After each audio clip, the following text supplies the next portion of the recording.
पंडित जी कई वर्षों के बाद काशी से शास्त्रों का अध्ययन करके अपने गांव लौटे। पूरे गांव में उनकी खूब प्रशंसा हुई। भाई काशी से शास्त्रों का अध्ययन करके जो लौटे थे और धर्म से जुड़ी किसी भी पहेली को वो तुरंत हल कर सकते थे कि ऐसी प्रशंसा सुनकर गांव का एक किसान उनके पास आया और पूछा, बताइए पंडित जी, पाप का गुरु कौन है? प्रश्न सुनकर पंडित जी चकरा गए।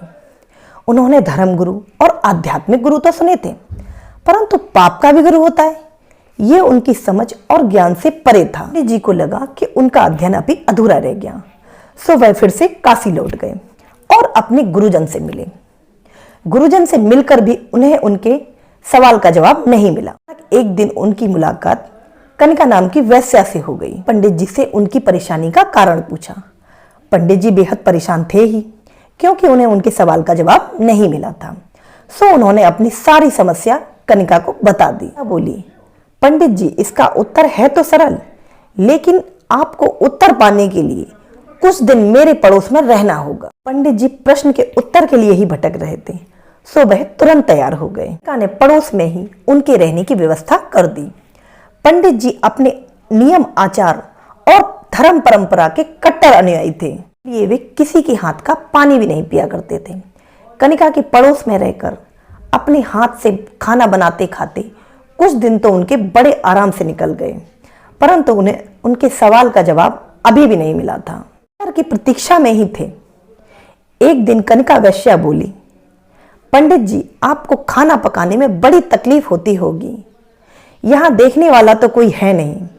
अगर आप कहें तो मैं नहा धोकर आपके लिए खाना पका दिया करूं। जी को राजी करने के लिए उसने लालच दिया। यदि आप मुझे सेवा का मौका दें तो मैं प्रतिदिन आपको दक्षिणा में 5 स्वर्ण मुद्राएं दिया करूंगी। स्वर्ण मुद्राओं का नाम सुनकर पंडित जी विचारने लगे। पका पकाया भोजन और साथ में स्वर्ण मुद्राएं भी, अर्थात दोनों हाथ में लड्डू। ने कहा, जैसी तुम्हारी इच्छा, बस एक बात का ध्यान रखना कि मेरे कमरे में आते जाते तुम्हें कोई और न देखे। अगले ही दिन कई प्रकार के भोजन बनाकर कनिका ले आई। ऐसे ही पंडित जी ने खाना खाने के लिए थाली की तरफ हाथ बढ़ाया।